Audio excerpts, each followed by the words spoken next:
श्रीराम जय जय राम. श्री अनंतकोटी ब्रह्मांड नायक राजाधिराज सच्चिदानंद सद्गुरु श्री ब्रह्मचैतन्य महाराज की जय. जय जय रघुवीर समर्थ. श्रीराम. श्री ब्रह्मचैतन्य गोंदवलेकर महाराज प्रवचन 7 जानेवारी. नामाचे प्रेम येण्यासाठी खरी कळकळ पाहिजे. नामाचे प्रेम का येत नाही हा प्रश्न बहुतेक जण विचारतात. पण थोडासा विचार केला तर असे लक्षात येईल की हा प्रश्नच बरोबर नाही. मूल न झालेल्या बाईने मुलाचे प्रेम कसे येईल असे विचारण्यासारखाच हा प्रश्न आहे. मूल झाले की प्रेम त्याच्याबरोबरच येत असते. तेव्हा मुलाचे प्रेम कसे येईल हा प्रश्न करण्याऐवजी मूल कसे होईल याचाच विचार करणे बरोबर ठरेल. आपण सुद्धा प्रश्न करायचाच असेल तर नामाचे प्रेम कसे येईल असा करण्याऐवजी मुखी नाम कसे येईल असा प्रश्न करणे बरोबर होईल.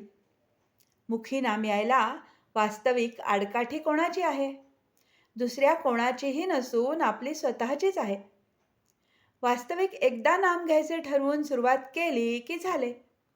पण तसे होत नसेल तर दोष दुसऱ्या कोणाचा नसून आपला स्वतःचाच आहे. म्हणून नाम घेणे हे आपले काम आहे. मग त्याच्या पाठोपाठ येणे हा प्रेमाचा धर्मच आहे. जसे आईच्या बाबतीत मूल आणि प्रेमाचा पान्हा ही निराळी असूच शकत नाहीत, तसे नाम आणि त्याचे प्रेम ही एकमेकांना सोडून राहूच शकत नाहीत. ह्यावरून एक गोष्ट अशी ठरली की प्रेम का येत नाही याचे उत्तर आमच्या जवळच आहे, आणि ते म्हणजे नाम घेत नाही म्हणून. यावर कोणी असे म्हणेल की आम्ही नाम घेतोच आहोत तरीही प्रेम का येत नाही हे विचारणे ठीक. पण आता आम्ही जे नाम घेतो म्हणून म्हणतो त्याचा विचार केला तर काय दिसेल? पोटी जन्माला आलेल्या मुलाबद्दल जसा कळवळा असतो तसा नामाबद्दल आपल्या ठिकाणी कळवळा नसतो.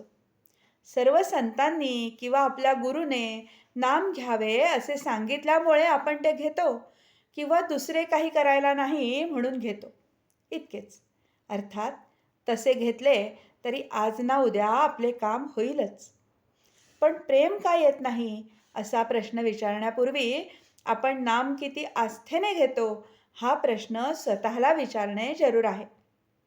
एखाद्या बाईला फार दिवसांनी मूल झाले तर त्याच्या बाबतीत तिची जी स्थिती होते ती नामाच्या बाबतीत आपली होणे जरूर आहे. आपल्या देहाची वाढ जशी आपल्याला नकळत होते तशी आपली पारमार्थिक उन्नतीही आपल्याला नकळत झाली पाहिजे. ती कळली तर सर्व फुकट जाण्याचा संभव असतो. परमार्थात मिळवण्यापेक्षा मिळवलेले टिकवणे हेच जास्त कठीण आहे. ज्याला मी काहीतरी झालो असे वाटते तो काहीच झालेला नसतो. अशा माणसाने फारच सांभाळले पाहिजे. आजचे बोधवचन. नवऱ्याला देव आवडत नाही म्हणून बायकोने नामस्मरण सोडण्याचे कारण नाही. तिने नाम घेतले तर धर्म सोडला असे न होता उलट संसार सुखाचा होईल. जानकी जीवन स्मरण. जय जय राम.